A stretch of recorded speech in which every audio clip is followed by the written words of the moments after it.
Hi friends, welcome to my channel. ఎలా ఉన్నారండి? మేమైతే చాలా బాగున్నాం.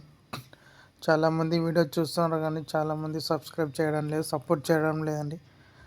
కొంచెం సపోర్ట్ చేయండి ప్లీజ్ అండి. ఇది ఒక స్మాల్ రిక్వెస్ట్ అడుగుతున్నాను కాబట్టి సపోర్ట్ చేయండి ప్లీజ్ ప్లీజ్ అండి.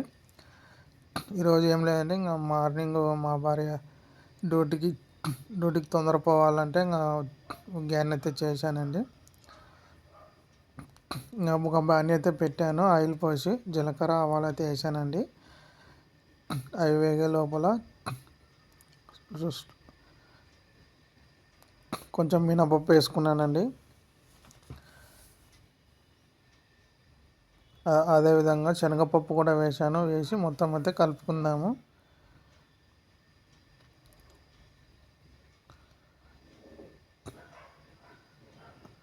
అవి పప్పు దినుసులు కదా, అవి వేస్తే కొంచెం తినడానికి ఈజీగా బాగా ఉంటుందని అవి అయితే వేసుకొని తింటామండి. అదేవిధంగా ఎండుమిర్చి కూడా వేసాను. వేసి అయితే కలుపుకోవాలి బాగా. అదేవిధంగా అవి వేగిన వెంటనే ఆనియన్స్, పచ్చిమిర్చి చిన్న కట్ చేసుకొని వేసుకున్నానండి. వేసుకొని బాగా దూరగా వేయించుకోవాలి. కొంచెం స్పైసీగా ఉండడానికి పచ్చిమిర్చి అయితే ఎక్కువైతే వేసుకున్నానండి. కొంచెం కారం అయితే ఉంటుంది కదా, కారంగా ఏమి దాంట్లో ఎటువంటి కారం అయితే కలుపుకోము కదా, కాబట్టి ఆ విధంగా అయితే పచ్చిమిర్చి అయితే ఎక్కువ వేసాను. ఆనియన్స్ కూడా ఎక్కువ వేసాను అనమాట. వేసుకొని అయితే కలుపుకోవాలి బాగా. బాగా అయితే వేగాలి. అటు ఇటు కలుపుతూ బాగా దూరగా అయితే వేయించుకోవాలండి.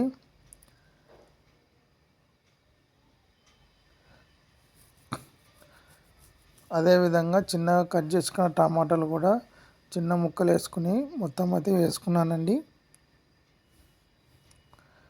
వేసుకొని బాగా అయితే కలుపుకోవాలి.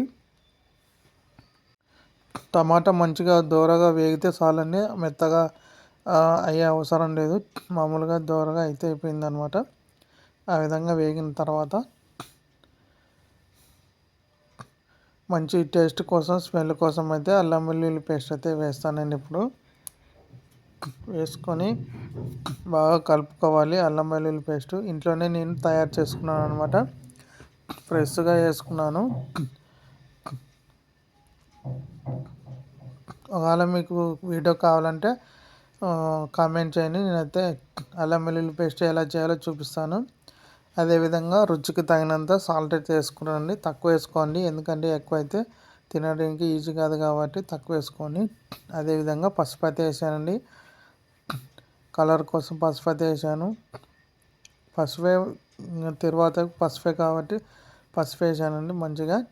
అదేవిధంగా ఒక హాఫ్ అన్ అవర్ నానబెట్టిన బురుగులు అయితే నీళ్ళల్లో నానబెట్టిన బురుగులు అయితే తీసి ఒక చేసిన తర్వాతలో అయితే కలుపుతున్నానండి. కింద స్లో మంటలో మంట మీద పెట్టుకొని స్పూన్తో అయితే కలుపుకోవాలండి.